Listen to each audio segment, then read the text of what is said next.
All right, I'd like to call this meeting to order, please, sir. Council Budget Committee meeting. Welcome to everyone. First item is approval of our agenda. Here, moved by Councillor Ketchabah, Councillor Jiguer. Call the vote, please. Councillor Ketchba. Yes. Councillor Jiguer. Yes. Councillor French. Yes. Mr. Warden. Yes, 4-0, the motion is carried. thank you. Next item is approval of our minutes. We have I'll any move errors? that. Okay, thank you. Councillor French, Councillor Ketchabah. We'll take turns. Call the vote, please. Councillor Ketchba. Councillor Jiguer. Yes. Councillor French. Yes. Mr. Warden. Yes. 4-0, the motion is carried. Thank you for that. Ask if there's any disclosure of pecuniary interest, general nature thereof. Noting none. Delegations, no. Briefings and reports, yes. Elgin County Infotech membership, manager of IT. Al, you're up, please, and welcome.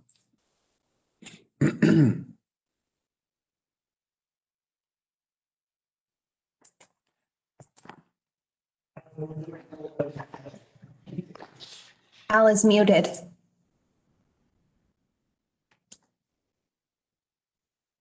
Thank you. Karen, first slide, please. In order to better identify the advantages of an Infotech research group membership, I've selected 3 of the initiatives planned for 2021 that will benefit from the membership. These initiatives are the development of an IT strategic plan in support of the digital transformation initiative recommended by the Service Delivery Review, reviewing and enhancing our IT security practices and the development of security policies, and a review of our asset management practices and the development of an IT asset management plan. For the first initiative, which is the development of an IT strategic plan, there's currently no formal process in place to garner feedback from the business in order to make technology decisions and allow for planning. IT needs to better understand each department's requirements and then apply a tried and tested formula, which will be provided by Infotech to create and execute digital transformation. This will be achieved by using diagnostic software developed by Infotech and evolved through hundreds of customer engagements, along with unlimited advisory calls with Infotech experts in digital strategy and innovation, who are experienced in Ontario local government IT challenges and can tailor digital strategy methodologies and deliverables to Elgin specific organizational needs.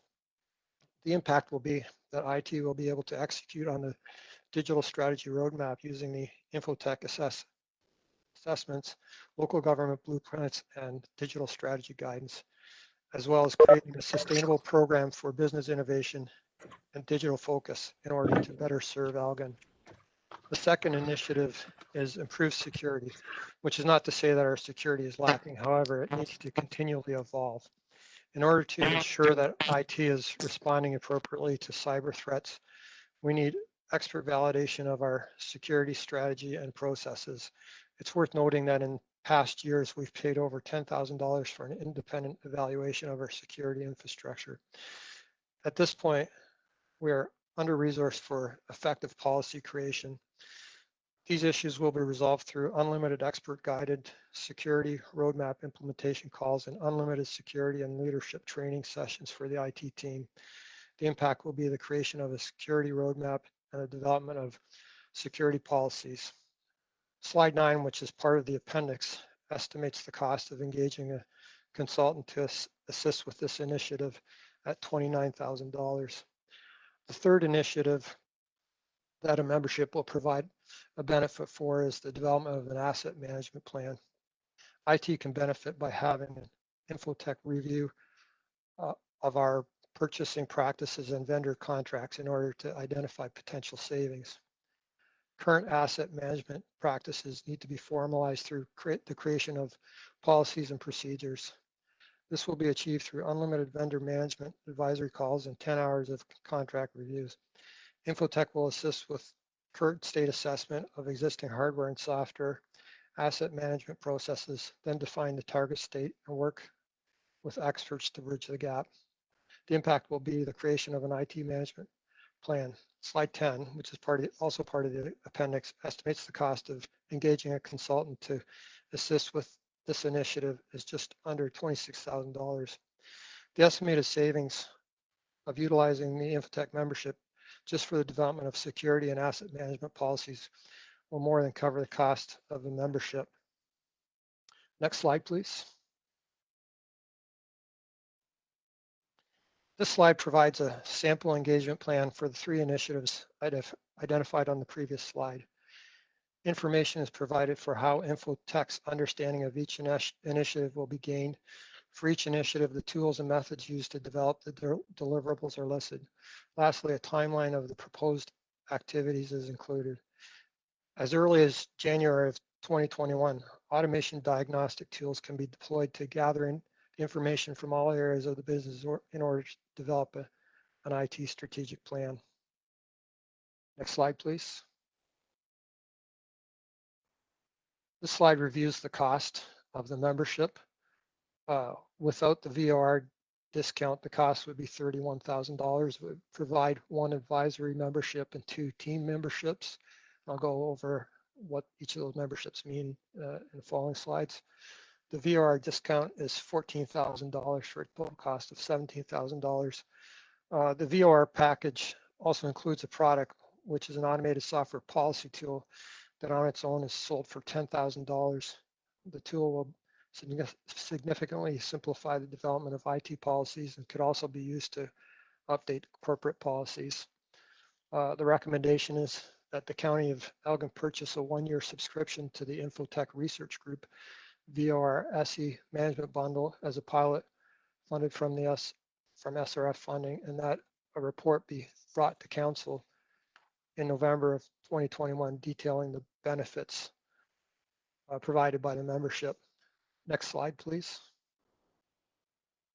The remainder of the presentation is an appendix that goes further into detail of the benefits of the membership. I'd like to highlight a few of the details, or a few of them. This slide provides details of the advisory membership. It includes access to an account manager, who will ensure that we get the most out of our membership. Research content such as project blueprints, tools and templates, library, software selection content, people and leadership research, advisory services, as I mentioned, the contract review service, unlimited analyst calls. The IT diagnostics are a significant addition that provides diagnostics for things like IT and business alignment, measurement, and management of IT performance, IT staff assessment, and managing core IT processes. Next slide, please. The membership includes 2 team memberships, which provides many of the items mentioned on the previous slide, but does not include the advisory services. I'd like to make note of the fact that there is an Infotech Academy training platform, which in the end will allow the team members to be certified in several areas of IT management. Next slide, please. This slide provides some feedback that Infotech has garnered from other customers as to how much time and money was saved through various processes available through Infotech. Some of the processes that the county might be able to avail itself of, I mentioned one of them already, is the development of an IT strategy, which some companies, or the average of all the customers that IT or Infotech has dealt with, they say it averages a savings of $53,000. Development of a product portfolio management strategy. So what software are we using? What's the licensing for it? So forth. Provides an average saving of $44,000. DR planning, 24,000, business continuity planning, 30,000. So you can see that if we fully utilize the membership, there's potential for significant savings. 2020 has presented many challenges for the IT team, as it has for all county staff. The team has been stretched to its limits, adapting to significant changes in our ever-evolving work environment, and has met the challenge. 2021 will no doubt be challenging once again, requiring the IT team to find efficiencies and become even more effective. I have no doubt that partnering with Infotech will allow us to better meet those goals through the use of their diagnostic tools, guided implementation, consulting services, project blueprints, tools and template library, and leadership training certification. I'd be happy to answer any questions.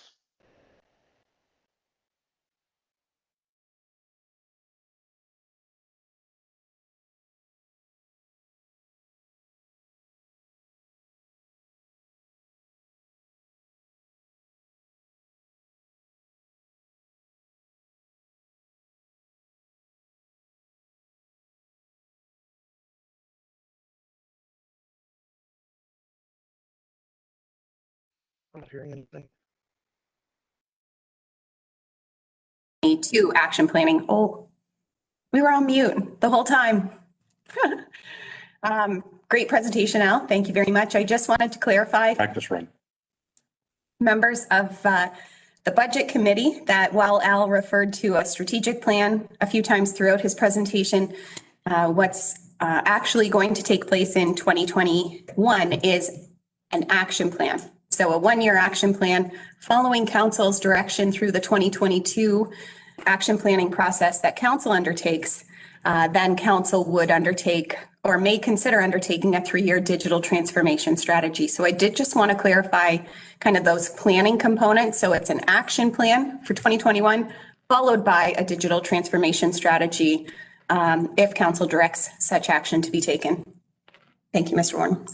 Thank you, Julie. Thanks for the presentation, Al. Move on to White Station operations. Brian, looks like it's you. Yes, thank you, Mr. Warren, to the committee. We have some questions maybe. Oh, I'm sorry. I'm just wondering, do we want to do comments after each topic? It might be easier. I may not remember. No, please go ahead.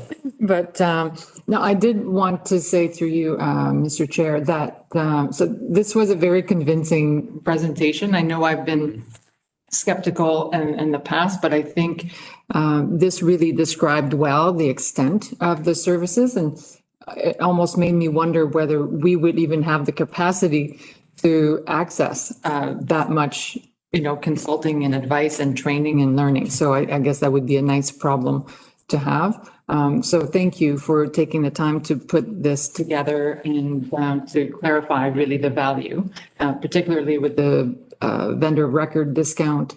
It seems to make sense. So I appreciate it. Thank you for those comments. Mr. Chair, can I make a comment, please? Absolutely. I have a couple of questions, and maybe I missed something here, but first of all, why haven't we done this in the past? This sounds great. I wish this had been taking place previously. And another question I have is, how did we find out about Infotech? This is the first we've heard of it. Al, do you want to answer that? I don't see him on the screen, so I'm happy to take that. Al pointed out in his presentation to the budget committee at the most recent committee meeting that our neighbors in Middlesex use Infotech. And so he explored their experience with Infotech and provided feedback back to the committee that he's recommending it based on the positive experience of our neighbors. Mm-hmm. Further comments? Right. Move on to Brian. Thank you, Mr. Warden.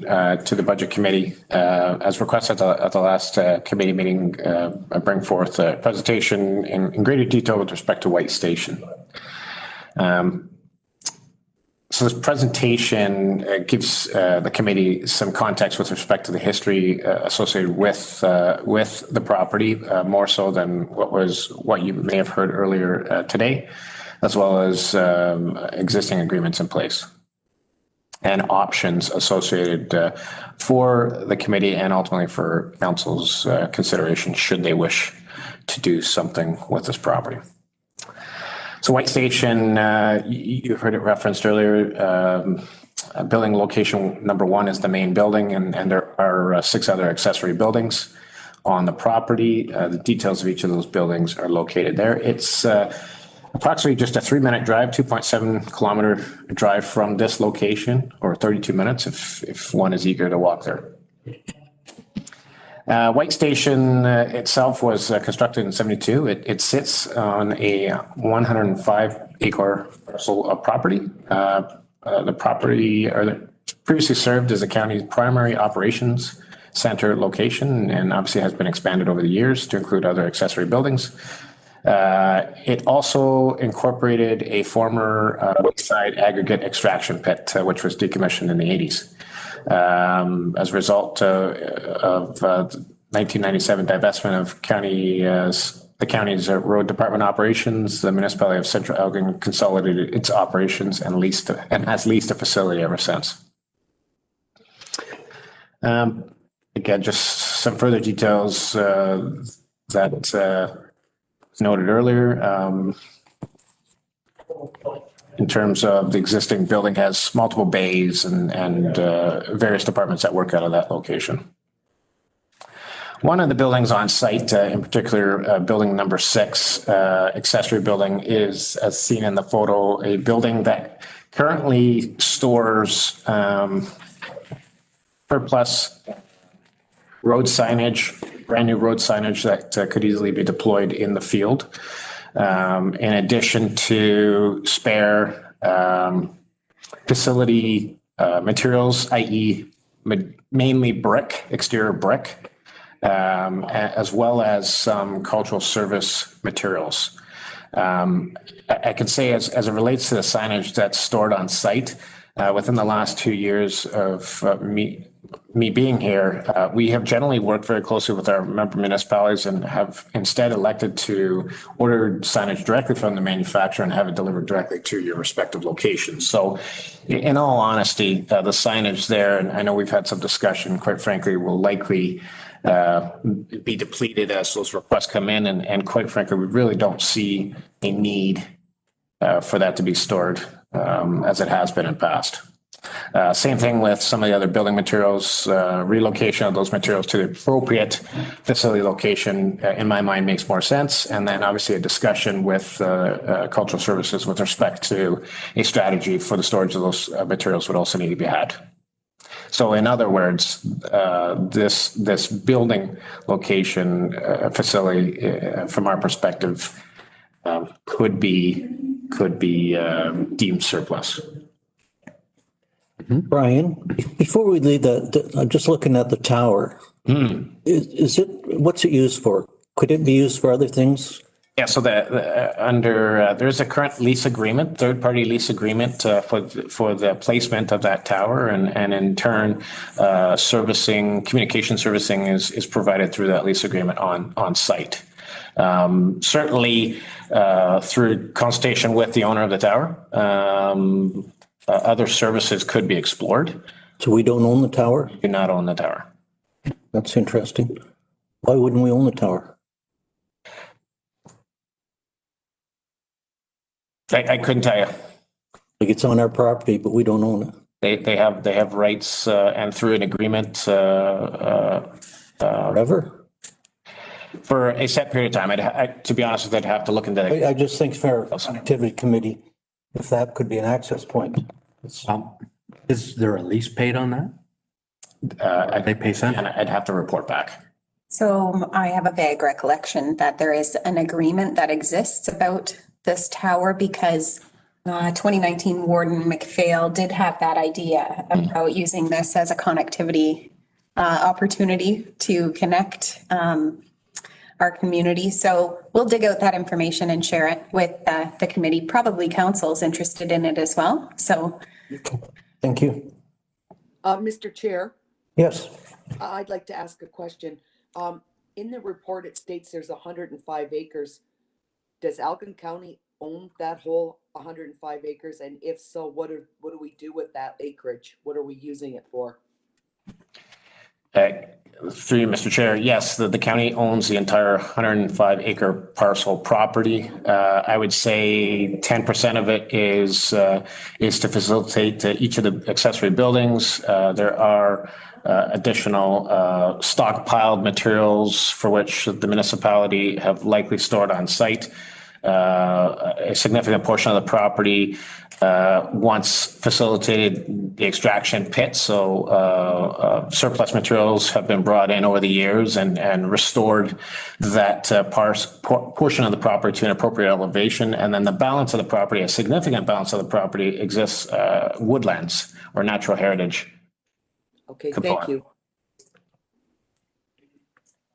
terms of the lease agreement, as mentioned earlier, since 1997, Central Elgin has been leasing the property. A current lease agreement expires on December 31st, 2025. The 2020 lease revenue for the property is $44,652 and change. The tenant is responsible for all utility, insurance, and daily maintenance expenses. And the county is responsible for life cycle capital improvements when required. And traditionally or historically, the annual investment has been about $25,000 per year. Relatively cheap lease. Don't you think? Sorry? It's rather favorable to the tenant than it is to the owner. I mean, if you want to use I know it's not a comparable comparator, but still, if you talk about the library facilities owned by the lower tiers, okay, then was it $14 a foot? So, if you do some quick math here, pretty cheap rate. So, Is there contamination on the property? Through Mr. Chair, we were unable to find a past report, but it's assumed that because of the nature of the property and the activities that are taking place, that there may likely be pockets of contamination. With respect further to the lease agreement, in terms of cancellation terms, the county would need to, if it were to in future ever choose to cease leasing out the property, would need to give the tenant 3 years advance notice. Whereas in turn, the tenant would need to provide the county with 1 year notice. someone was a pretty good negotiator, weren't they? As we heard earlier, any engineering's assessment of the property, I won't regurgitate anything further than what you heard, was undertaken this year. Again, the next couple slides is just a quick summary. In the next 10 years, with respect to the structure and exterior itself, we're looking at about a recommended required investment of about $1.85 million.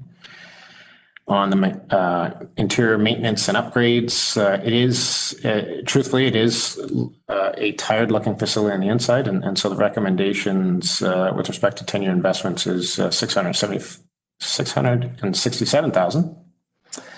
On the mechanical equipment replacement focus, 10-year investment of $645,000. And electrical systems, looking at an anticipated recommendation of investment of about $200,000 for an all-in expected recommended investment of about $3.36 million over the next 10 years to maintain its current condition.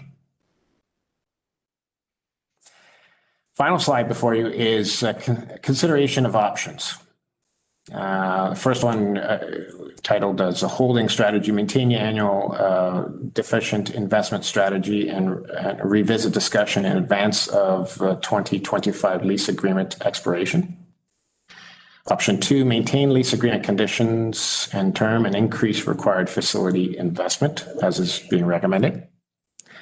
Option 3, initiate renegotiation of lease agreement conditions and terms to recover required facility investment. Option 4, initiate renegotiation of lease agreement, demolish or construct a new facility and recover capital investment. And then finally, divest of property ownership to Central Elgin on the assumption that they're an interested purchaser. Again, those are 5 very broad, very high level options that one could consider. With that, I'd be happy to answer any questions. Mr. Chair, I have a comment. Go ahead. Like, I think it'd be worth looking into divestment, and if Central Elgin doesn't want it, we could take it out to the market. But I think we should be doing some homework on that and find out how much is that property worth, and even if there is an environmental assessment needed on it, we have to face reality when we know that's going to happen. But I think we should be looking at divesting it. I don't see why we should be spending, if we do, okay, if we're going to spend money, the amount that's suggested over the next 10 years is like a lot of money for what we get in return. So I don't know, in my opinion, I know that we're tied up with a lease for 3 years, but we could certainly look at, you know, what would happen if we were going to divest it and kind of get our ducks in a row for that and not really do too many more repairs in the meanwhile. This thing is bleeding us, like it's costing more than it's worth. So that's just my opinion. Julie? Just a comment to the budget committee. My recommendation here would be, since the engineer provided some really great alternatives for the budget committee's consideration, since it is such a big decision, that perhaps the budget committee recommend that Brian bring this forward to county council for their consideration. I think there are a number of significant implications to consider here. Risks, we've talked about environment, we've talked about substantial investment. So I think this is big enough that it be taken back to council. Councillor Ketchma. I have no issues with taking it back to council. I think it could go to council also with some, perhaps some thoughts from the budget committee itself. You know, and while I'm got the floor, I would suggest that if we just left it in a holding strategy, that's just exacerbating the problem. It means that the recoverable costs down the road are going to be even greater for renovation. Maintaining the lease condition, well, I think Mary's correct, although it may not be bleeding us dry now, and it's not. But if we were to put the investment into it to rehabilitate the property to where it needs to be, then absolutely. And it's not fair. So I would think that either explore the option of divestiture, or, you know, at least explore the relationship with Central Elgin so that you can at least recover the investment. But I don't see the long-term vision of what the benefit of holding the property in the county ownership is. Councillor This time. Thank you, Mr. Chair. And just to follow up on that, so one question is, in the holding strategy, we still need to invest about 25,000 per year to maintain conditions, and that would keep it, is, let's say, 3 years. So it's still safe, can still be operated, utilized. Sorry, Mr. Chair, maintaining the current annual investment would ensure that, I can assure you the facility would still be safe. Right. But the infrastructure gap to get it to where it needs to be increasing over that time. That's right. Yep. But for 3 years in a holding pattern, there would be no concern about even holding our end of the lease, of providing a, you know, safe and usable facility. Okay, thank you. Okay. Move on to Budget Steering Committee, meeting number 4, overview. Are we, I'm assuming that we would take it to, guess I should make assumptions On this particular issue? on the last one, taking the recommendation back to full council. Well, there hasn't been any particular recommendation, Mr. Chairman. It's simply the recommendation from staff is that the whole issue should be decided by council. And I don't disagree with that. But I'm just thinking that if there's there may be some value from the budget committee offering input into that process. And as I stated, that in my opinion, I don't understand the long-term vision of maintaining ownership at this point. So, yeah, Yeah, and Mr. Chair, I would agree. It's an, I'm in a bit of an awkward position, so I'm not going to comment. oh, why not? No, I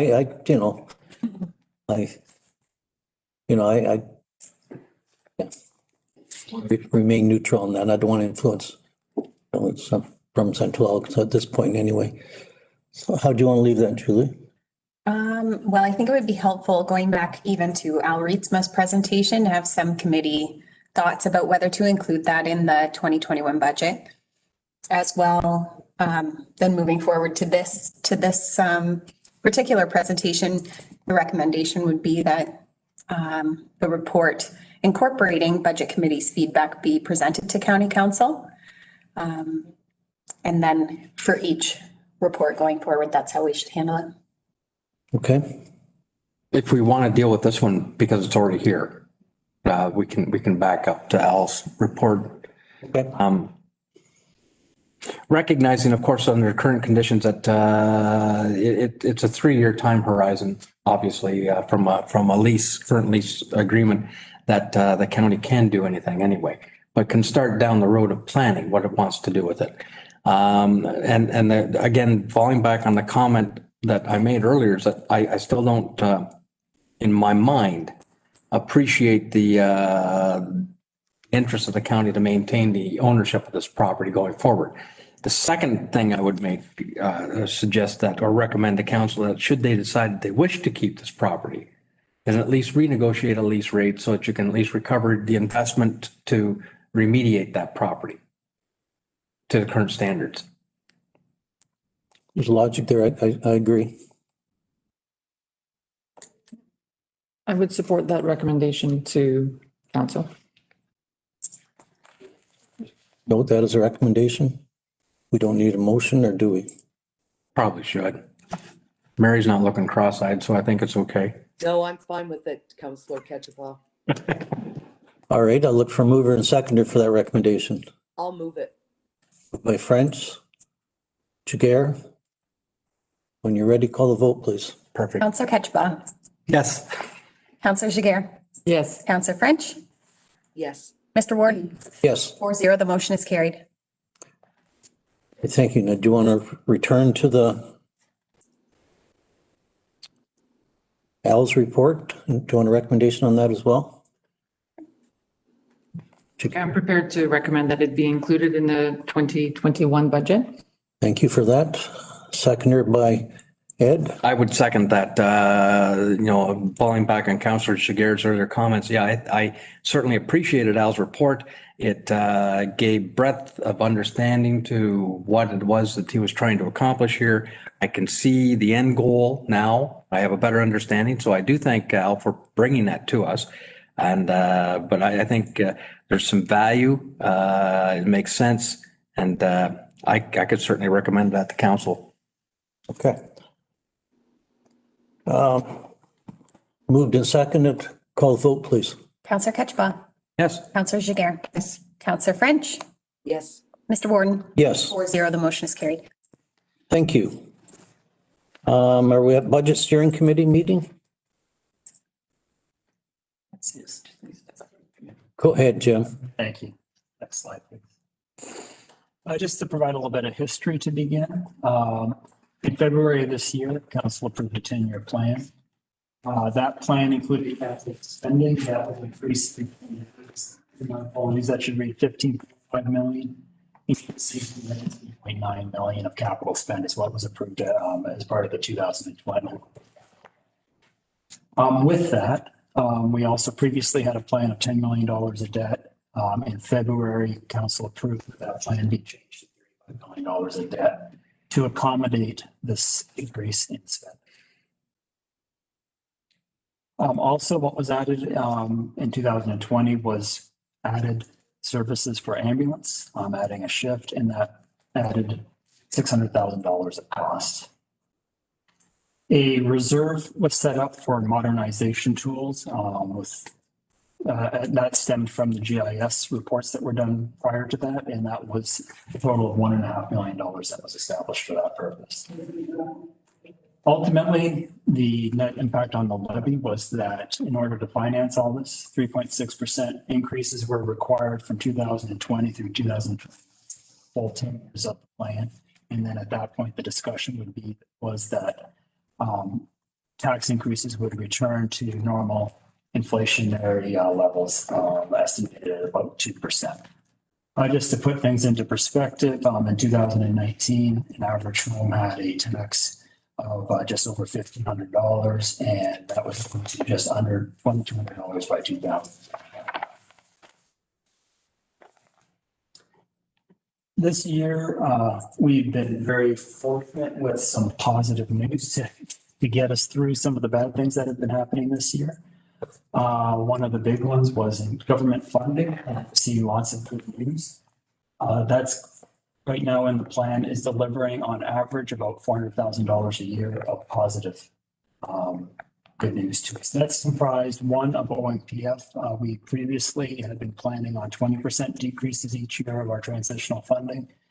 With the current reduction that they did of 15%, we're going to assume they're going to continue on at that 15% rate. That provides a total of $200,000. Funding for the homes is coming in higher than we had initially budgeted. That's about another $170,000. Plus, we received some one-time funding, both in SRF as well as a grant for the elevator, which gets us to the average amount in total of $400,000. Each year, we generate with the new plan, we look at what the growth is going to be. We don't have the new data yet, but we're just going off of the prior plan. Adding 2030 into the plan would add $200,000 of extra levy through growth, just at the historical levels. And that may get adjusted once we see what the latest levels are that are going to be coming out of Opta once that is available later this month. That's just assuming a constant growth rate, Jim. Like how do you predict it? It's a little. So I was assuming a 1% growth. Okay, thank you. As you remember from our many discussions with our Infrastructure Ontario debt and the interest rate that we received on our first $6 million of 1.43%, that is providing us obviously a significant reduction.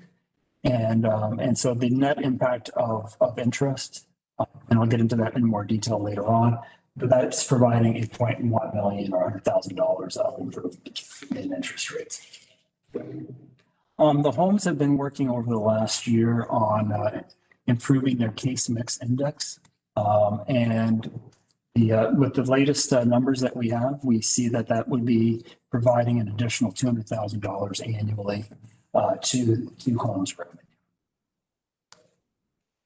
And then lastly, with the 2% increase that we would be planning for 2030 to the levy, that is another $200,000 in levy in 2030. So across those various items, that totals a total of $1.1 million. Good. Thank you. Yeah, you're soft spoken. Okay. And I'll try and shout a little more. We also had some reductions in some cost areas. First one I'll talk about is social services, which is provided to us by the City of St. Thomas. That's right now based off their latest estimates, which is about $200,000 in savings that we would be seeing. Economic development has proposed a number of reductions. That, I guess, was on the table again this morning in terms of CIP, so that number might adjust, but as of this plan, that was $200,000. So with those $400,000 in cost reductions combined with the $1.1 million from the prior page of added revenue, that gives us $1.5 million of total good news. And so now the question being is, what are some of the uses of that good news? And so that it could be enhancements in services. We could be planning on reducing taxes, some combination thereof. And so now we'll go into some of the other changes that are already incorporated into the plan that would be making use of some of that funding. On this slide, you'll see where we have some cost increases. As Brian presented this morning and this afternoon, specific to White Station, but beyond White Station, there was numerous cost increases related to facilities. That adds, on average, about $900,000 annually to the capital budget, so it's an incremental cash flow. As well, we have between IT equipment and ambulances, there's another 100,000 being added. And then lastly, we need to then also finance that added investment. And that adds in $100,000 of interest costs. Last item that you'll see there, the GIS, that actually, because we had included a reserve for modernization tools in the last plan. So we're rolling out GIS now as a formal item within the plan, but that's being paid for out of the reserve, so it doesn't have an impact on the levy itself. Staffing increases, which I'll go through on the next slide, adds a little over $100,000 in cost. Insurance and legal, the combined effect of that is about $200,000. Back to the asset facility asset audit that was just conducted. In addition to the capital that we already discussed, there is also a maintenance component, so an operating cost increase, as well as in the plan, we have a plan for expanding the Elmer Library. The total of those two combined is about $100,000 to the budget.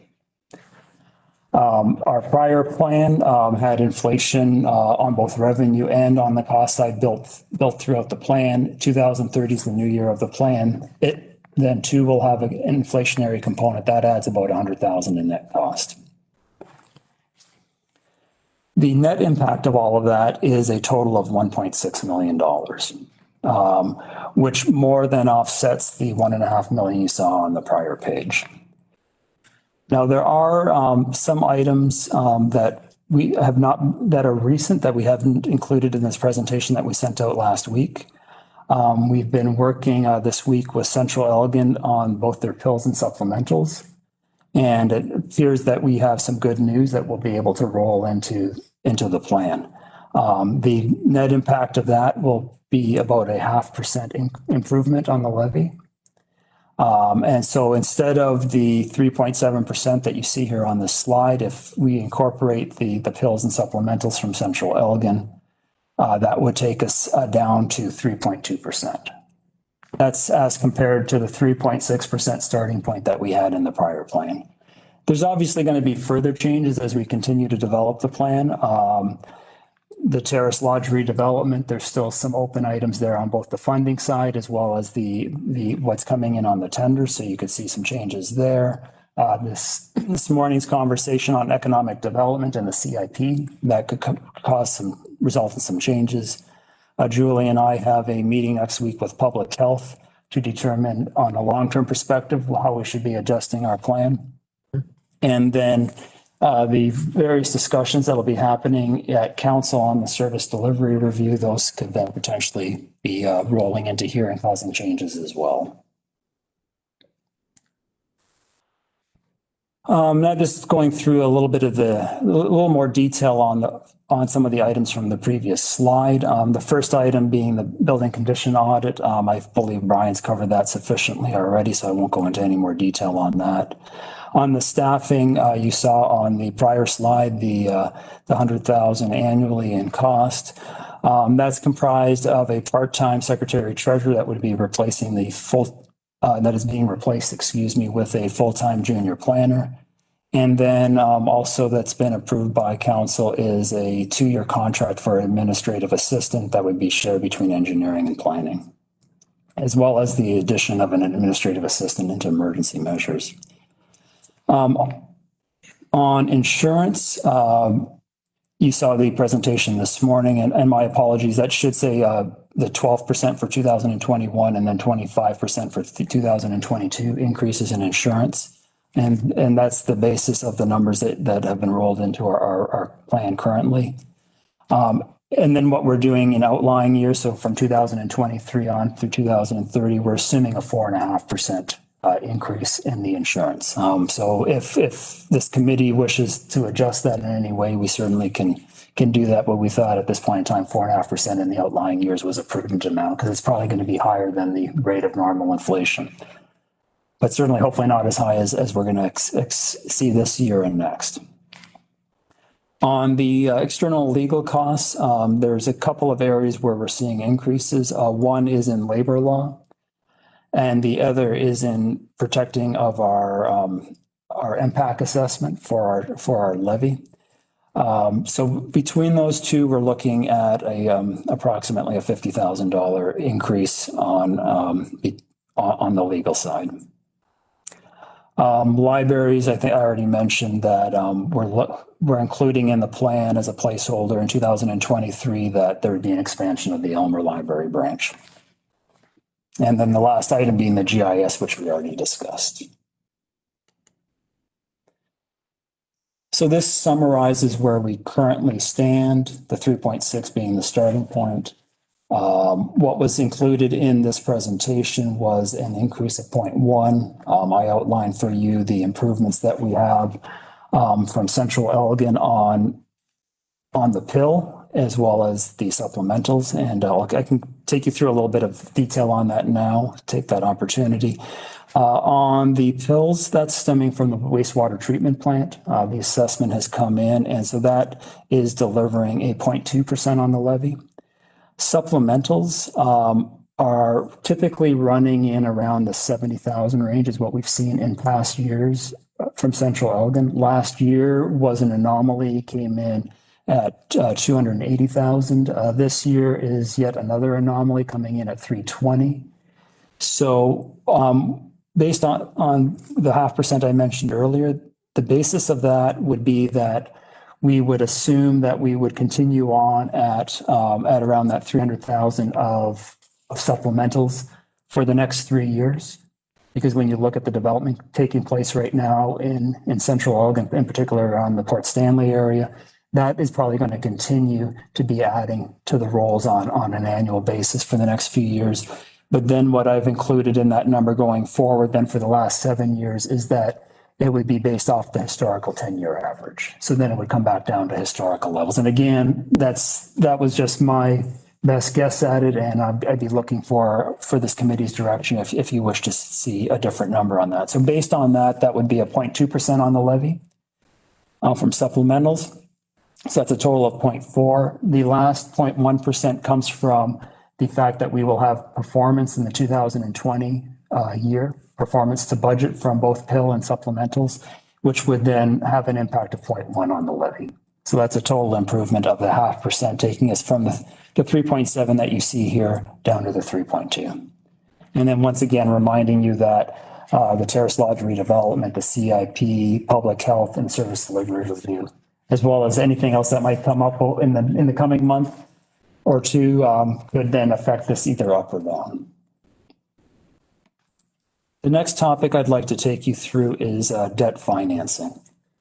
With the significant investment in facilities capital that is included in this plan, on top of the investment that we saw last year on the transportation side, which took us from the 10 million to the 35 million, now with the facilities investment, this is likely to take us to, and I'll still need to work through the details of it, but my initial estimate is we'd have to add about $9 million of debt.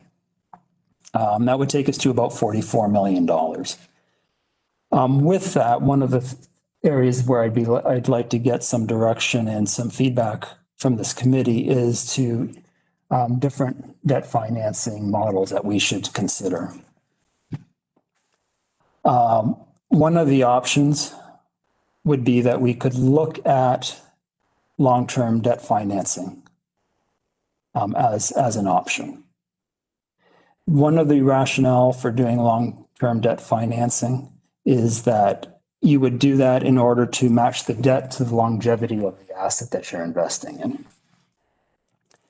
Another rationale would be simply that there's low interest rates that you want to lock in and have a set interest rate because you may predict that in the future interest rates are going back up. So those would be the two reasons, not necessarily, they could be in conflict with one another, and then you decide which one really takes priority. As it relates to the item of the longevity of the asset, certainly the investment in Terrace Lodge, you're going to see on average probably an over 20-year life cycle on the various components of that building. So that in and of itself could be an argument for using long-term debt, meaning more than 10 years. However, I think when you look at it that we own 3 long-term care facilities, we will really be making a significant investment in each of those on average every 10 years. So really, we don't need to, from the perspective of matching the debt term to the longevity of the asset, we don't really need to look at it on a single asset basis. I would look at it across the family of those assets. And so 10 years would be an appropriate length of time, given that you would simply roll your 10-year debt over each time and reinvest it into the next investment that you're doing in the next home. The rationale for doing them would be that in normal situations, short-term debt being 10 years is always cheaper in a normal situation than long-term debt, because the longer that debt term, the higher the interest rate. That again goes back to normal times. Now the question being is, are we currently in normal times? Do we have interest rates that are at a level that will not stay this low into the future? And into the future, we're talking 10 years from now, right? So not what's happening next year or year after. Where are we going to be sitting in 10 years? And if interest rates are going to be significantly higher than the 1.4% that we currently are seeing, then there may be a very good argument to be investing or signing up to a long-term, a 20-year, 30-year debt product. So on this slide here at the bottom, I've put in some examples. I said on a $20 million loan, I'm comparing 20 years to 10 years. And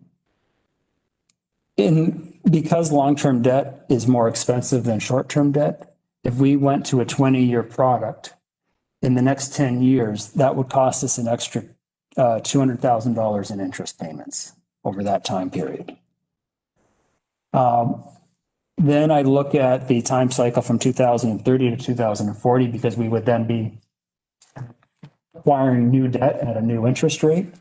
And if we then had to sign up to a 10-year debt at 4.5%, when our 10-year debt that we're acquiring now at the 1.4% expires, and you compare that to if we had signed up to 30-year debt at 2%, or 20-year debt, excuse me, at 2%, that would add $200,000 in debt and interest payments in the second 10-year cycle, effectively offsetting. So even at 4.5%, I would not recommend it. If you were to predict that interest rates 10 years from now are 4.5%, I'd say that doesn't make sense to invest in a 20-year or to sign up for a 20-year loan, because it's break even, and I'd rather save money now than save money 10 years from now. Where it perhaps begins to look attractive is if interest rates are predicted to be 6% 10 years from now. At that point in time, then you have a $300,000 savings in that second 10-year window. So if the committee feels that we're going to be seeing interest rates at higher than 6% 10 years from now, then we should take a look at longer term debt financing, longer term being in the 20 plus range. I don't have a crystal ball on where that's going to come out. If I did, I'd be retired somewhere in the Caymans by now. So I do look for any guidance that the steering committee could provide in terms of where their comfort level is, where your comfort level is in terms of what type of debt you want to take on. The last consideration as well is if we're looking at longer term debt, we're also then pushing some of that burden, because the principal is being repaid at a slower pace. We're pushing that burden onto future generations. Some people will look at that as being a favorable thing. Others will see that as a negative, that we should be paying for what we're using now, we should be paying now. And that is obviously then an input for the committee to have to send back to the council to make a decision on that.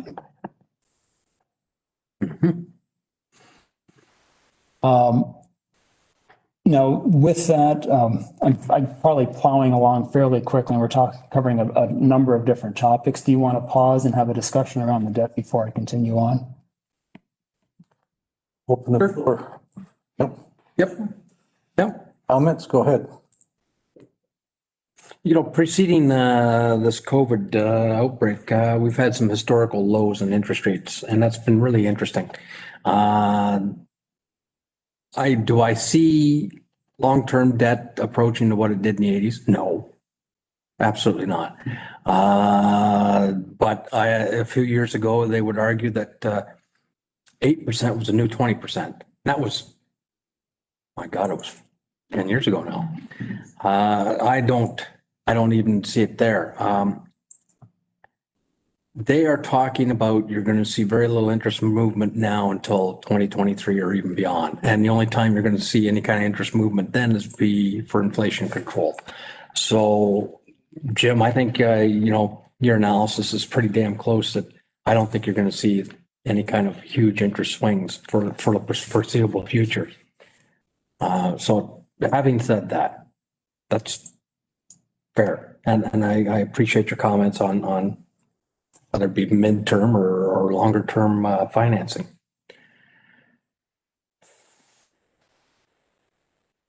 And in terms of the mix, and I think honestly, when it comes down to financing, it's got to be a mix. Pay as you go or pay or put it off for future generations. There's a certain argument to be made that you can justify putting some of this cost off to future generations because, and I'm not pointing fingers at anybody, but I'm saying that past practices in my mind have been to, why should we upkeep or put money into these resources now? I mean, what the heck? We're only here for a short time. We'll deal with it later. And later means us, which means them down the road. So I don't think we should put it all on our children's and grandchildren's back, but I think we can only take on so much at one time, meaning through the levy. I think we can't overburden them a whole lot, but they need to pay their share as they're going, because they're going to benefit from it. Mm-hmm. It's my 2 cents. Mary has a better opinion though. I don't know if I have a better opinion. Actually, I agree with most what you said. I think the thing is, if we did do some long-term financing and locked it in at the like this low rate, there's benefits to it. Mm-hmm. But then there's, so that makes it more affordable as we go along, because if you only lock something in for 10 years, your payments are higher. So it's the ability to pay too, right? So Jim's right. It's kind of a 50-50 thing. And I don't know exactly where we should go with it. I mean, there's, the two ways of looking at it, but I guess council will kind of have them talk about it too, because you're right, Ed. Some people say, push it off to, other generations, and then other people think, no, we should pay for it now. So I kind of agree with what you're saying, kind of, go with the flow kind of thing, and we kind of pay some of it and move it along into the future as well. So I don't know, like Jim said, if we had crystal balls, we'd all be in who knows, the island somewhere. My take, I think any budget is a best guess. I think knowing where you're at, so if the market changes, you can compare and constantly compare where you're at. Can you better it? If you can lock money in at under 2%, probably you're never ever going to be faulted too much long term. The chances are it's got to go the other way. But when everyone thinks they've got it figured out, that's when I worry. Who would have thought 6-7 years ago that the average house price would be $500,000-600,000? And that's average. No one considered that or thought that. So we have to kind of, again, long-term financing under 2%. I don't think you're ever going to be called wrong for that. Yeah, I don't think you ever get any better than that, but certainly go the other way. So, but being nimble and being able to adapt fairly fast, to take advantage of market breaks or when it's advantageous to us, that's what I'd be ready. Dominique? Thank you, Mr. Chair. Yeah, I mean, I'm not an economist, and I know there are people out there who are being paid the big bucks to to at least try to make some projections, and I'm wondering if we could have some input from outside sources and experts, and where, you know, what the province is projecting, what the, you know, federal budget is projecting. So, because certainly that's not my area of expertise. And so I would be interested in, I know they can't predict precisely, but it is what they do. And I would also like to consider the notion of the ability to pay too. And my instinct is to also look for data on what's happening in our region, so that whatever decision we make here is not a self-serving, you know, not only just what's in the best interest for the county as a corporation, but I would like to be connected and aligned with the reality of what's happening out there. So how are our businesses doing? How are our constituents doing? And I don't have a good eye on that in terms of, I mean, we hear horrible stories right now, but I don't know, but I know that it's very regional, and I don't know what our status is. So in terms of trying, I like the balanced approach. I think it's always safe. And I'd like to add into that also a view of, but what is happening out there? What is the reality? We can come up with the best scenario for Elgin County, but is it the best scenario for our ratepayers right now and in the next, even the next 3 to 5 years?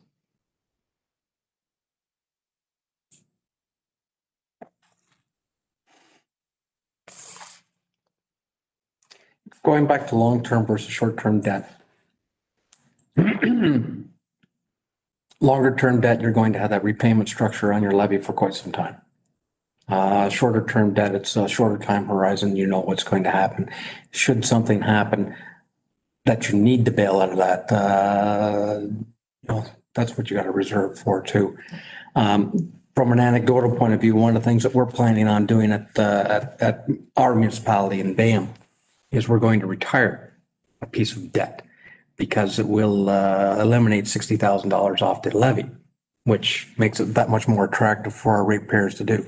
It's costing us a reserve to do it, but there's a reason to do it in order to mitigate that jump on them. There's a lot of things happening, and I realize the county's a little bit more insulated from it than the lower tiers are. With the province not implementing the 2021 assessment rule, we are not going to realize the growth from the assessment rule that normally you would on a return rule or even on annual, since it's last year's numbers we're using. Okay, so any real growth is basically what's been added from a building permit point of view. So 1%. And I assume that's going to be felt through the county, but the county's always going to get until you have to write it off. So as Dominique was alluding to, yes, we're cognizant at our level of what kind of tax impact we're facing here. Our cost of doing business has not gone down, and I don't think the counties are going to go down, with the exception of a longer medium to long-term view through service delivery, which we're looking for, and that's fine. So I guess, you know, I'm rambling a little bit here, but I'm thinking, I do appreciate the 10-year term on your debt structure, what you're thinking of. Mr. Chair, Yes. if I may address your question on the experts and bringing advice back from the experts. The market is the compilation of all of the experts. And so when you see what rates you're getting on a 20-year term versus a 10-year term, that is taking the evaluation of all of the experts between Bay Street to Wall Street and determining what is the average assumed value of where interest rates are heading. So with the rates you're seeing right now in the market, the premium that you're seeing on a 20-year loan is this basically assuming a break even across the market. And so that's what you're going to see. I could bring you evaluations on either side of it, depending on which expert. But when you look at all the experts, they're deriving what that 20-year value is based off of their expertise. So that kind of addresses that question. And then it then becomes more of a question on where you lean in terms of your risk, your interest in taking on risk. The riskier you are, you might say, okay, I'm comfortable with a 10-year, take my chances on what's going to happen in 2031. If you're risk adverse, you may say, I'd rather lock in at a little higher interest rate now and not have to deal with that insecurity in 2030. And then we get back into the arguments of also who then pays today's ratepayer or tomorrow's ratepayer. So those are probably the big factors that are going to drive this decision. Thank you for that. Just reaffirmed what I was thinking. That's fine. Yeah, So I'm still on the balanced opinion, and I like the shorter term horizon for me, we'll leave it at 10 years in then. my opinion, but I'm not going to, whatever Mary or Dominique's thinking and our newly minted chairman. Well, I think the word is balanced. You don't put all your eggs in one basket.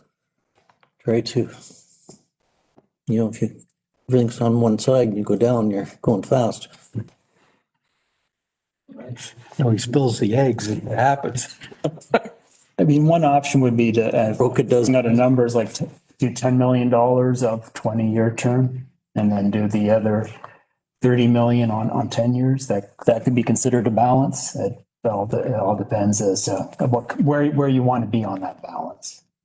I see what you're getting at. For me, a balance was whether it's financed through the levy or financed through through your debt structure or debt instruments.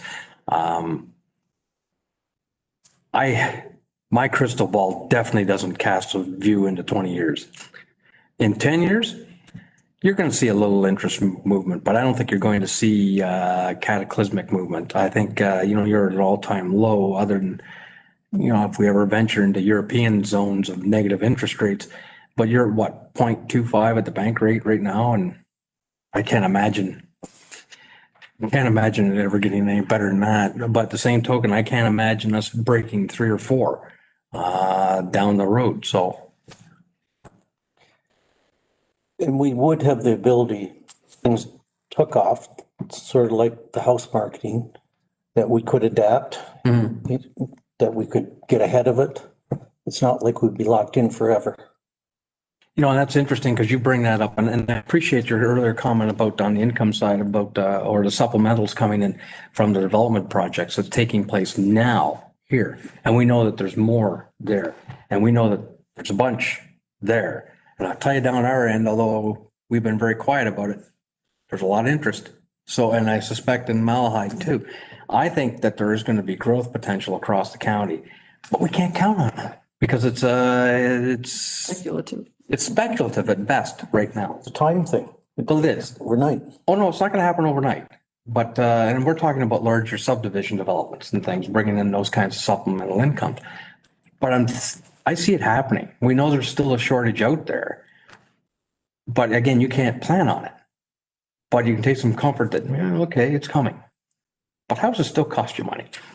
We were back in 2007 and 8, and I can remember in this room and Sylvia Office turning to me and said, things are awful good. Wonder when it's going to stop. And it did. And it hurt for quite a while. And then, it's always that cycle. Yeah. Who would have predicted we'd be where we are today? But when this pandemic ends, the feds in the province, their bank accounts are going to be pretty thin. They're going to start looking for ways to reel it back in. Okay.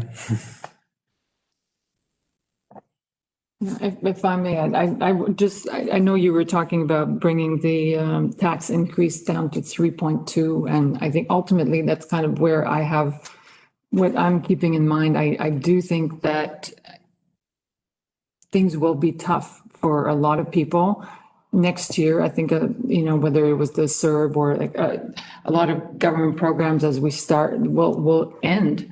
And there's a lot of support right now. There's a lot of funding, including for us, for municipalities. All of that will end too. And I'm keeping an eye on next year and the following year in terms of the ability to pay, like the sort of the wave will hit. And so that's where I think, just because we can pay now doesn't mean we should. So I'm conscious of this 3-year window ahead of us that I think will be tough for businesses, for individual families to recover. So I would like to keep an eye on the tax increase and the impact on the payers. Your answer. Okay, next is the slide on the use of surplus. If you, in the last council meeting or in November, presented the October year-to-date financials. With that, we were predicting that we would have a full year performance of 1.4 million. Typically, surplus in the past has been used to help reduce taxes, but not always. And so that's one of the options that this committee could consider. As well, the other item that to keep in mind is that with the COVID money that we've been receiving in the Safe Restart, which comes from COVID, we're predicting on Safe Restart that there'd probably be roughly around 900,000 of unspent money that can be available to get us through some of these difficulties in 2020. Is there an interest in supplementing that 900,000 with some of the surplus that we set some of it or all of it aside into a reserve that could be used during the course of the year to address any problems that we're going to have? There's a lot of uncertainty next year. I feel fairly confident that the province is going to continue to support the homes throughout this entire span, but they could towards the end cut things off and we could still be left with having some extra costs for a month or two to carry. We don't know where things are going to go on that. The other thing to keep in mind as well is if it's put into reserve this year, it doesn't mean that it's not going to go into reducing taxes. It just means that it's going to be used in a future year. Mm-hmm. So if you put it aside now, you could then release that if it's not required and release it in 2022 and get better tax rates at that point in time. So items to consider. The next, I'm just going to say it goes back to a comment that Mr. Mennel made a couple of meetings ago, or even 2 meetings ago, about the fact that though we know what the government allocations are going to be this year, senior levels, we don't know what they're going to be next year. And so the comment when you present this surplus to council is that, well, maybe you might want to hang on to it so you can use it in 2022 to underwrite those taxes. That's if there's anything left after going through 2021 because of unforeseen circumstances. And I appreciate what he's saying, but I wouldn't be opposed to the idea of, even if you wanted to, if we get to a spot at the end of the day that you allocate some of that for underwriting the tax levy and some of it you keep for a reserve. It's an option I think the budget committee's got. I agree. Good. Sorry, Jim. Yep. So on this slide, you'll see the 900,000 of what we're predicting right now as the SRF carry forward. We have identified almost 600,000 of uses. And we've also identified some other potential uses that the committee and council would have to approve for about another 100,000. So that still leaves money left over with all the known plans that we have and potential plans. There's still some SRF money left over without having to touch the 1.4. With the 1.4, that would give us a total of almost 1.6 million of unallocated reserve that could handle all those shortfalls. And I'm sure Michelle perhaps would like to speak up and, with some of her concerns in terms of the risks that she's facing in this coming year. Michelle, are you there? Sorry, yes, Jim, can you just pose the question again, please? We were just talking about the SRF funding and the 1.6 million that we could have potentially reserved between the 2020 surplus plus the unallocated SRF money. And the concerns you have relative to COVID and some of the risks that you're facing. Yes, thanks, Jim. So the biggest risk, I guess, is if there's where we have a COVID outbreak where we actually have resident cases, right? So if we came into a situation like that, just we know that the staffing needs will increase and we'll have to be creative and maybe have to reach out to agencies for additional staff and support. So the cost during a COVID outbreak where you actually have positive resident cases, those costs would significantly increase. So it's important to have monies available for those types of situations. We're very hopeful we'll remain in the same situation that we have to date, but that's one area where we need to kind of make sure we have available funds should we need it. Yeah, I'm moving on to the next slide then. I won't go through each of these items, but if each of you want to kind of scroll through that list there, there's the 600,000 almost of uses that have been identified. And I believe we have direction from committee and council to proceed with these. If there's any question on any of these, respective managers can speak to the items if you have any questions.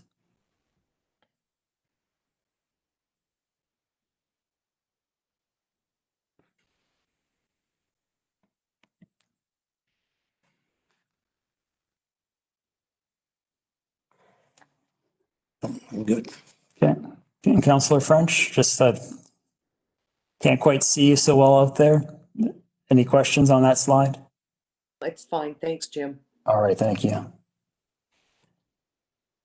As I mentioned, we have just over 100,000 of potential ideas of where we can use the SRF money that hasn't been approved yet. One of those, based on today's recommendation from the committee, we would be rolling in the infotech line item into the uses area. The other items that would remain then are the EOC software, as well as the maintenance costs associated with that. And then lastly, the agenda management software. In addition to the SRF reserve, here I'm highlighting some other reserves that can be establishing. We have modernization tools. This would then be, again, agenda management, but this is for the outlying years versus the SRF, which would be for the first year of the tool. For the outlying years, there'd be another $80,000. Same thing with the EOC software. For the outlying years, that would add another $288,000, which could be funded out of our which we could put in as a modernization tools reserve. We previously last year put 1.3 million for a reserve, which with the thought being we perhaps need that for GIS. Same idea here is we believe we need this. It hasn't been finalized yet. Should we set money aside in a modernization reserve? The other item is efficiency funding. We received $725,000 in 2019 in efficiency funding. In 2019, a portion of that was allocated to supplement the money that we had received from the province to pay for Strategy Corp. And then this year, we also used $30,000 for the community safety and well-being. That leaves us with $625,000 available in that reserve. So across those various reserves, you have about $1.1 million. So is there any questions on that? Is this committee in favor of having these various items set up in reserve? Would they like to see a combination so that we're not reserving as much? Various options and just looking for any feedback. Dominique? Thank you, Mr. Chair. So putting it in reserve then allows us to decide when we might deploy one of those softwares, for example. We talked about emergency software. We may not know when we'd be ready to do that. So it just means that we put it there. Maybe it's in 2021, maybe it's in maybe it's later. Is that the idea that I guess it would be agreeing that these are good items that we want to pursue at some point, but we don't know when. Would that be a way of? Yeah, you strongly believe it's going to happen. By putting it in now, whenever you're reserving money, effectively you have to, if you're putting money into reserve, you have to effectively tax for that. If you don't do that, then that means a year from now or 2 years from now, you would have to raise taxes to do these things, which if you were already planning on doing, in my mind as the finance person, part of a plan is you plan ahead and you set taxes accordingly. You don't push things off and then make decisions at the last minute. If you know now where things are going, you plan according to where you see yourself heading towards. But that's me from a finance staff perspective, not from a political perspective. And so that's where I look for your advice as to what you see as acceptable. In my opinion, it's a placeholder. At the moment, it may seem like a good idea, but a better mousetrap might come along in the meantime, and we may redeploy it somewhere else. Guess what I'm trying to suggest is we might plan to do this, but we might change our minds. But if it's in the reserve, we've got that resources to deal with, do something. That makes sense? Yeah, and maybe one point of clarification, the difference between what you see on this page and what you saw on the prior page. On the prior page, where we say it's uses, we have agreement that this is where we're heading. With these, you have agreement that you're setting money aside, but before we can go and use that money, we would have to come back to council and say, we are asking permission to pull this out of reserve and to implement this project. There's no tax implication because the money's been set aside.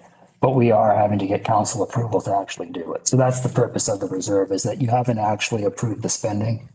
You've just approved the concept for a potential future decision. And then you can always redeploy to a different purpose if you decide it's no longer a good idea, if there's a better mousetrap. You still have you have the advantage of being flexible. And that's really what we want. We don't want to get cornered. Well, it's pre-planning, but not executing. And you can still shift directions. Sure. If a better thing comes along, yeah. Think of a shoebox full of envelopes. Yeah, I'm not always in favor of buying flexibility on the backs of the ratepayers. So just, reserve for this reserve. So in principle, I don't agree with that. I would agree with this because we think, so it's not just a placeholder that we label, but not really, do you know what I mean? Like these are there because we truly think they're worth pursuing. We've discussed them. I think we've discussed the value. What is uncertain is more the timing. And yes, ultimately, if we were to find out that in the end, this was not a good idea, we can change our mind. But I would say that there's a fairly strong commitment there, and that I can support.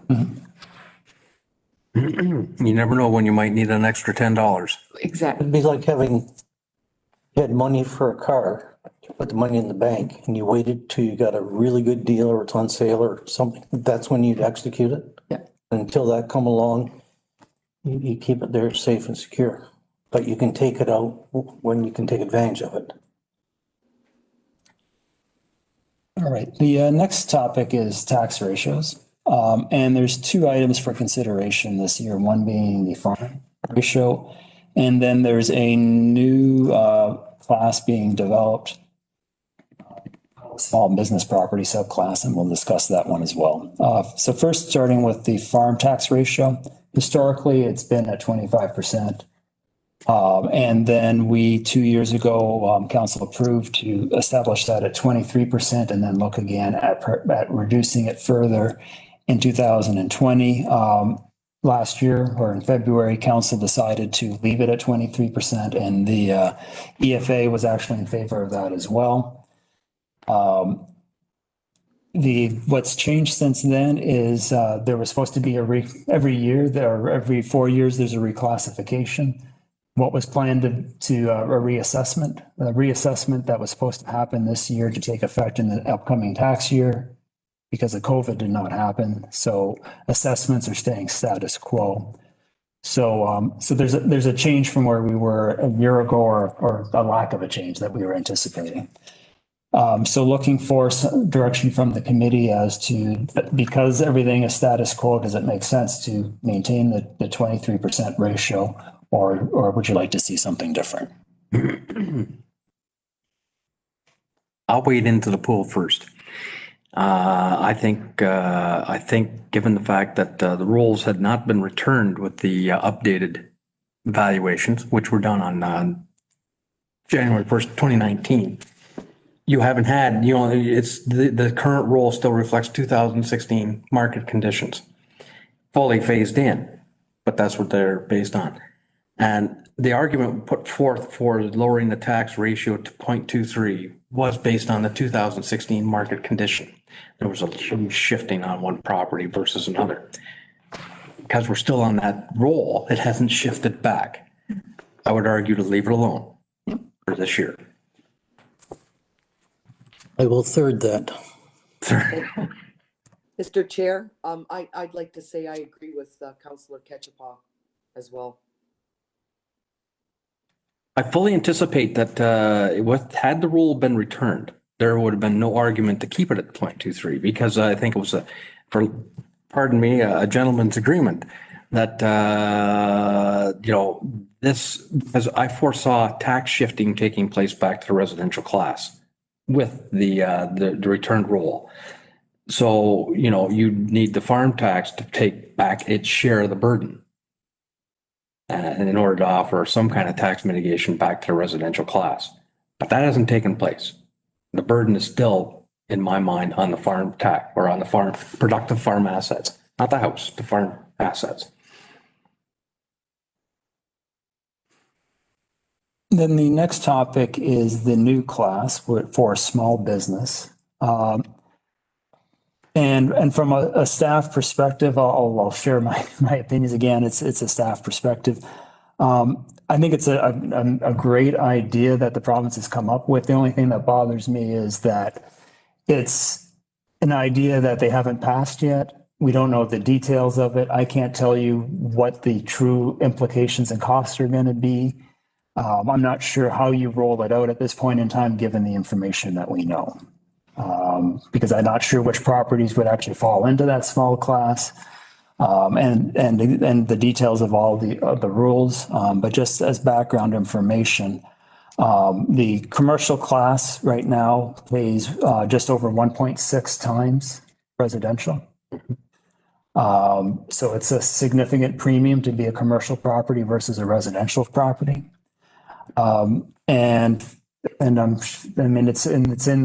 You read it in the press all the time, the difficulties on small business. So it's certainly from that perspective would make sense, but I'm not sure how to tell you what the financial impact on that is at this point in time until the province finalizes the legislation and MPAC gets the information into Opta, that I could provide a financial analysis for you for what the implications at different ratios would be for that new class.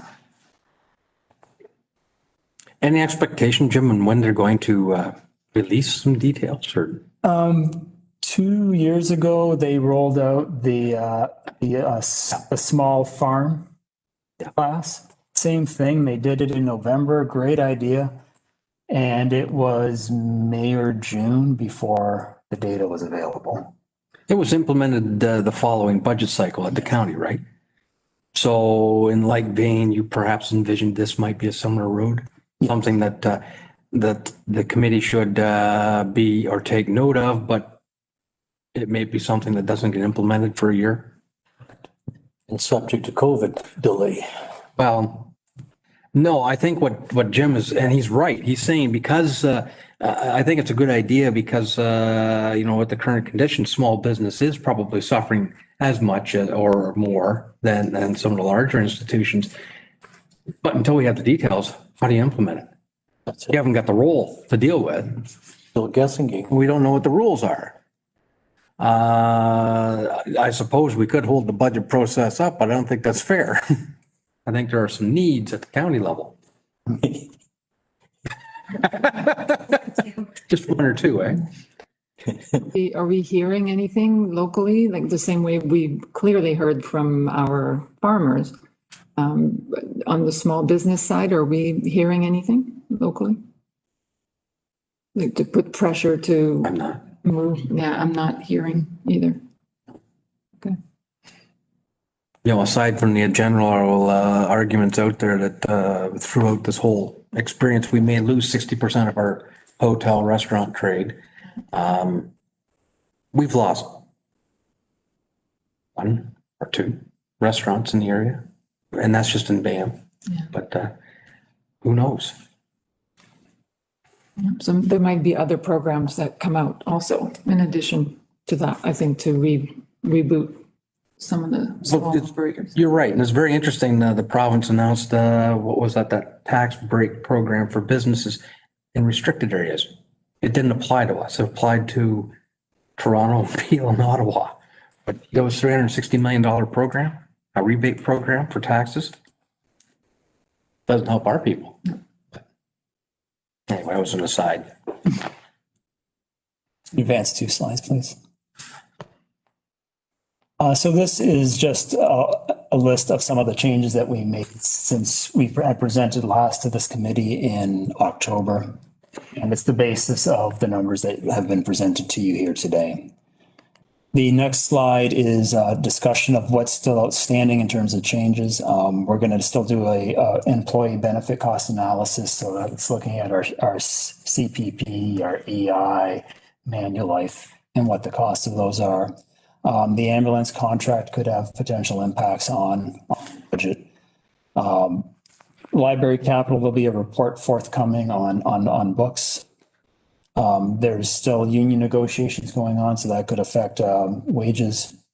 Road maintenance agreement. As it relates to COVID infection prevention and control projects, we'll need to roll in those items. On the rentals that we have here in this building, we need to roll in any of the new rates. And then there was earlier the discussion of the homes and human resources working together to develop a training program. We haven't rolled that cost yet into the budget. And then, as I mentioned earlier, there could be the implications from Terrace Lodge redevelopment on both the revenue side and the cost side as we learn, as we get details on the funding from the province, as well as the tender numbers come in. CIP, public health, and service delivery review are all potential changes forthcoming. And then just a couple of items in terms of proposed that we'd like to add, that are being suggested to potentially be added to the list of items to be rolled in. Brian has identified some surplus on some capital projects from 2020, would like to reallocate that to put in cameras at Terrace Lodge. So that would be redeploying $60,000 in project money. So I don't know if you want to say any words on that then, Brian. Yeah, through you, Mr. Chair. Surplus was identified. Michelle had identified a need to upgrade existing cameras to improve quality of picture, capability, functionality that currently does not exist there, assisting them in their operational matters as well. The upgrades being proposed here are consistent with what's recently been done at the other two homes. And the investment here proposed is not investment that would be lost as a result of the redevelopment project. Make that clear as well. So I'm rather curious if current camera deficiency was identified and known, why wasn't this rolled into the redevelopment project in the first place? You know what I mean? Like, this is almost like another add-on at the end. I appreciate that it's surplus funds that you want to use. I get that. And if there's a need, there's a need. But I'm just curious why it was left out of the process. Not identified. Through you to members of the budget committee, if I could, it's Michelle. Go ahead. Thank you. So the functionalities, and we've just learned more about the capabilities of the cameras. Actually, it came through one of the new hires or new managers that was sharing experiences in regards to her former workplace opportunities, such things as being able to remote into the cameras from home. So, for example, if a resident had a fall, and we needed to know whether we needed to contact the ministry over any areas of the fall, because it may be said that maybe one resident pushed another resident, maybe there was an altercation, and we could go in through home on our laptops and be able to see exactly what happened with the fall. And many times it's just that the resident sat down on the floor or the resident was by themselves and had a fall. So it helps us to decide what measures we need to take at the time, because there's mandatory immediate reporting requirements. The cameras that we have here at Terrace Lodge right now and that we had at the other homes, they did not have the Zoom capabilities. So we've really seen what opportunities are available to enhance that. So when we were looking at the Terrace Lodge project, we were looking at adding cameras, but not the functionality or capabilities. So we've learned a lot since we were looking at budget items for Terrace Lodge redevelopment project. So if I may follow up on that, Mr. Chair. Yes. So was there a budget, or is there a budget for new cameras in the redevelopment right now? Perhaps not as good as what you're thinking, but because I agree that it feels like or I would have assumed that cameras were going to be replaced in the redevelopment. So there's something in the budget. And are we just spending it earlier then? Can you answer that, Michelle? I don't have the full details in front of me. We can come back to you on that. There was additional cameras being implemented, and I don't know whether, Jim, you have that in front of you, how many new cameras we were adding based on the square footage of the home. But the enhanced capabilities of the cameras was something that we just recently learned about, and it was an opportunity to bring the cameras up to the capabilities of what we were able to do at the other two homes, because there was budget there for safety and security. Julie? Just a quick question for Michelle. How old are the existing cameras that you propose to replace, and can those be repurposed anywhere? So I guess I'm going to back it up again. And Brian, I'll rely on you a little bit, because it's not necessarily specific to the cameras. It's specific to the replacement of, is it called an NVR? Yep. Yeah. So it's the actual system. So the cameras are still going to be utilized, is my understanding. And Brian or Jim, you can correct me if I'm wrong.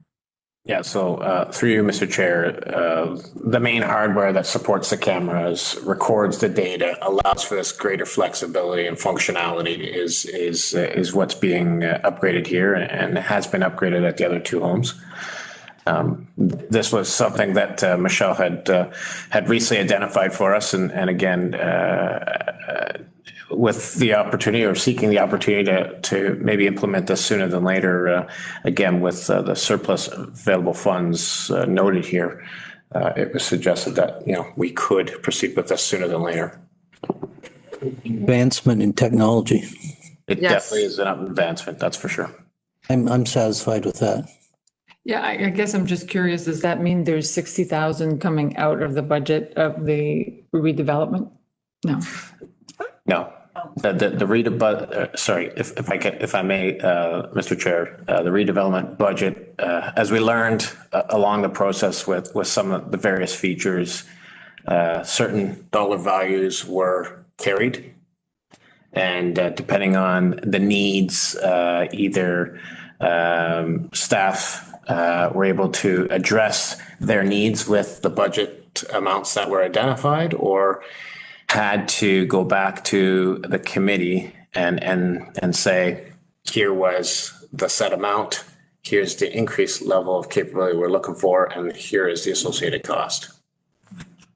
So in summary, again, this is a most recent discussion, certainly was not tabled before the committee, and the costs allocated for cameras necessary for the redevelopment are moving forward.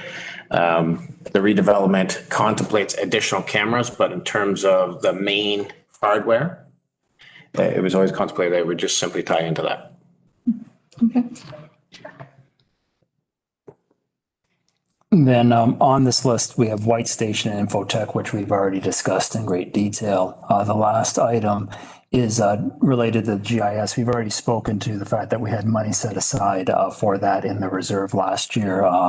But Brian, if you want to speak to the implementation costs. Through you, Mr. Chair, truthfully, I don't really have too much more to add than what was previously spoken of and mentioned in past. I apologize, Jim. I don't. The implementation costs were not included from the numbers that we received previously from Dufferin. So there's the added. So we're expecting that there's going to be potentially an increase over the money that we had set aside. Oh, yeah. And through you, Mr. Chair, I can assure you that the budget amount identified following some discussions with IT services will include the required implementation. It will simply involve the implementation of GIS itself. I know there's some discussion in past about a work order maintenance management system that was originally contemplated as something that could also be combined as part of that effort. The realities of the costs associated with that latter piece are quite significant. And again, that would be a future discussion in terms of the implementation of GIS itself. In terms of the hardware implementation, I'm satisfied that the budget allocated will account for that. Okay, perfect. So then on the final slide, some of this we already addressed. I'll skip the first one for the moment. On the debt, we're putting down 10 years from the feedback we received from the committee. The proposal for the cameras, I believe we have agreement on that. Skipping the next item, on to the uses of the surplus. I think that's already been discussed and agreed upon. We then have the ratios for farm and small commercial. So we're saying that there'll be no change. So that leaves us then with effectively taking a look at what does the committee like to see in terms of a tax rate for 2021. And in order to achieve that, where currently the status is somewhere in that 3.2% range, if you see it differently than that, what areas would you like staff to take a look at to implement a change to that number? We haven't even got into some of the potential additional costs. For example, it's not even in the budget or contemplating, or is it, Jim, the Elgin Incentives program going forward? You've got 80,000 in there. Correct. But so, this may change things a little bit. We don't know what that final number is going to be. And I'm not sure, do we stick a number in that, Julie, for Elgin Incentives, or make a recommendation, or wait for you to come back with a report in the first or second quarter? You know what I mean? We've still got a reserve out there someplace. We can draw some money in to that program. But I'm just wondering, do we need to make a placeholder in this budget for 2021? Just anticipating what council may want to do. Like, that doesn't mean that at the end of the day, we spend it. You can turn around, pull it back out and reallocate it somewhere else or put it into, I would probably advise that you put a placeholder in only to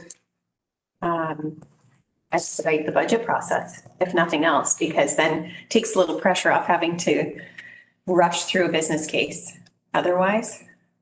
So, yeah. and you can always remove it if it's a placeholder. So I would say budget committee could kind of set the placeholder amount, maybe half, 150,000. With the 80,000, it's already there. That still puts it, if you go, if you went 1.5, you're still at $230,000 program. Or, I guess the average expenditure each year has just been slightly over 200, isn't it? Correct. Yeah, I would agree with that. But I also agree that on the slide where you had all the outstanding items, so I don't feel ready to make a recommendation because it was 3.6, then it got down to 3.2, but then what about right. the What's this? outstanding items? Right. I mean, I know my preference is that over the next 3 years, I would like to see an effort to maybe keep it on the lower end for the sake of aligning with the reality out there, even though it may not be ideal for us. But I think we need more information. I don't know if that's possible. Like it as lean as possible, but we still have to do business, and otherwise if we start eroding, and we'll pay for it another day. So as lean as possible, but still doing the job.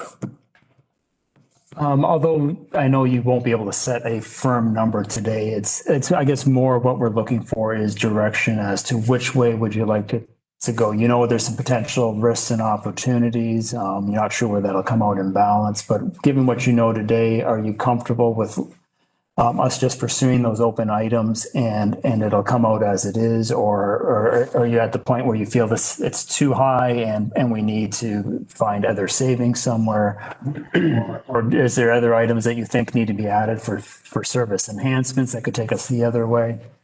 So it's not that you're setting a final number, but you're giving us some direction as to where we should put our focus.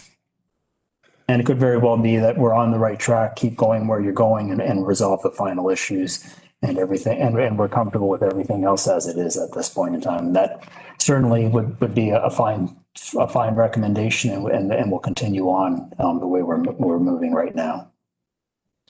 What do you think, Mary? Well, when Jim mentioned that 3.2, I like the sound of that. So if there's some way we could keep it around that, I'd be happy.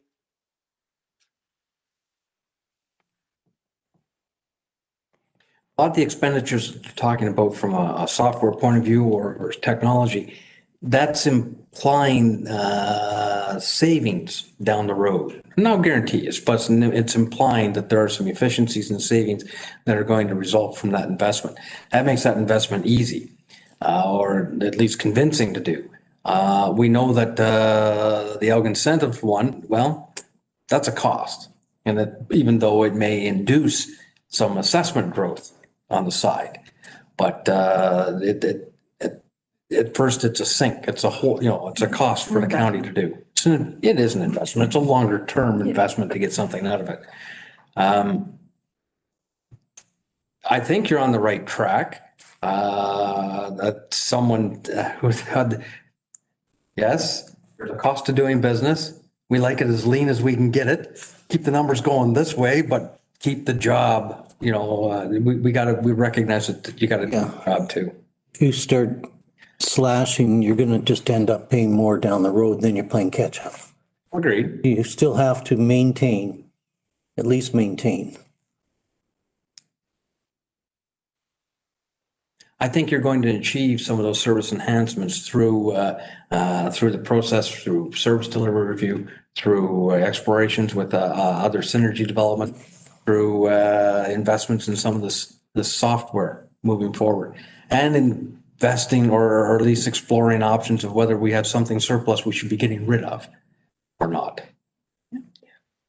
And I agree. I think we're heading in the right direction. I think we've been fortunate that there has been these additional funds, the efficiency funds, the modernization, and now we have COVID fund. I mean, this is an opportunity.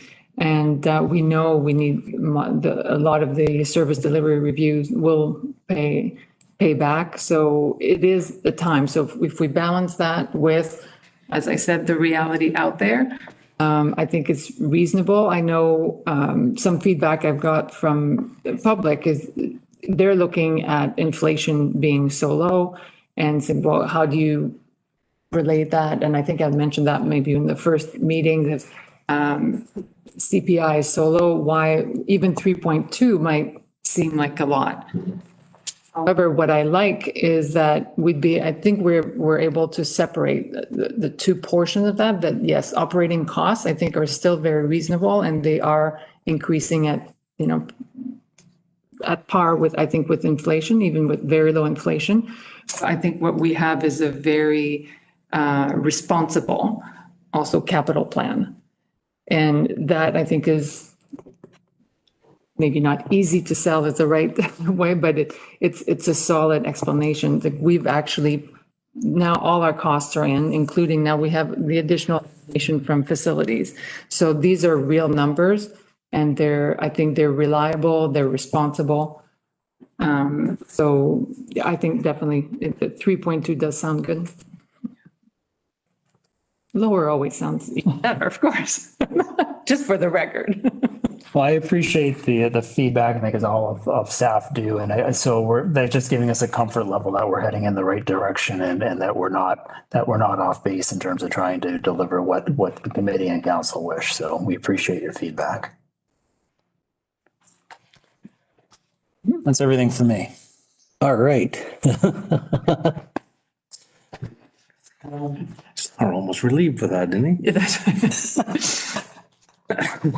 It has been a long day. I appreciate that for everyone. Is that it then for today?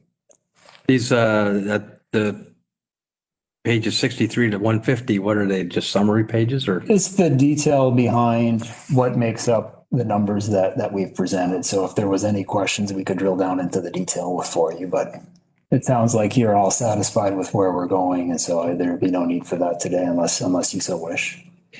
I was wondering, if, Mr. Chair, if you could walk us through one, just to, some of the labels, I was not 100% confident.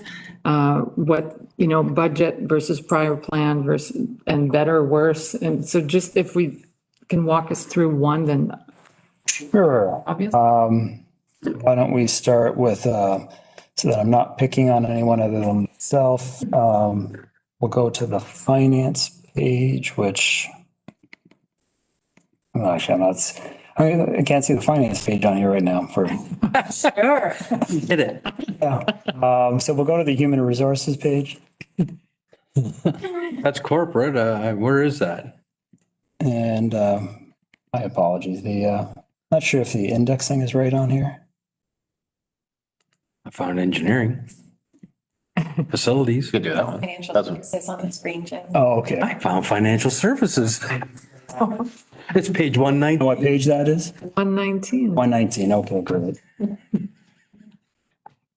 So then what we have here is on this slide, we've broken down the plan into the past year being 2020, the current budget year, which you would probably want to have more focus on being 2021. We're showing then all of the outlying years of the prior plan, 2022 through 2029. And this year, we're adding a new year to the plan, being 2030. So we've broken that out separately. The first line that you'll see is budget. So based off of all the inputs that we've made so far this year into the program, you'll see that the proposed budget for finance for 2021 is $713,000 almost. That compares to the prior, back in February, the prior plan, which had a budget of $669,000. At this point in time, we don't have any operating performance or carry forward identified there. So the cash flow implication is $43,000 for 2021. And we've done that for the other years as well. And then in the following, and then that over the 10 years adds up to a total of $462,000 over 10 years, or on average $46,000 a year.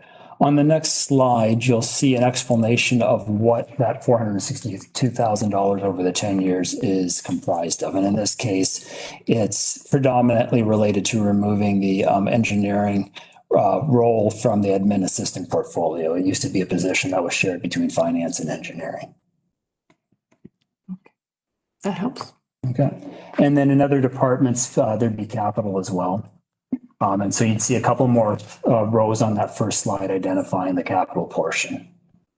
Thank you. Wanted to make sure. All right. If we're at the end, I want to Are we at the end? Double check, are we? I want to thank everyone. It's been a long day and I appreciate everyone's efforts. Especially you, Jim. So I guess we're at the point looking for an adjournment. Is that? Okay. I think we have sufficient direction. Yeah. Can I talk someone into moving adjournment? Thank you, Dominic. I'll second it. Mary, good. Call the vote. Counselor Ketchba. Yes. Counselor Shakir. Yes. Counselor French. Yes. Mr. Warden. Yes, 4-0, the motion is carried. we are adjourned. For whoever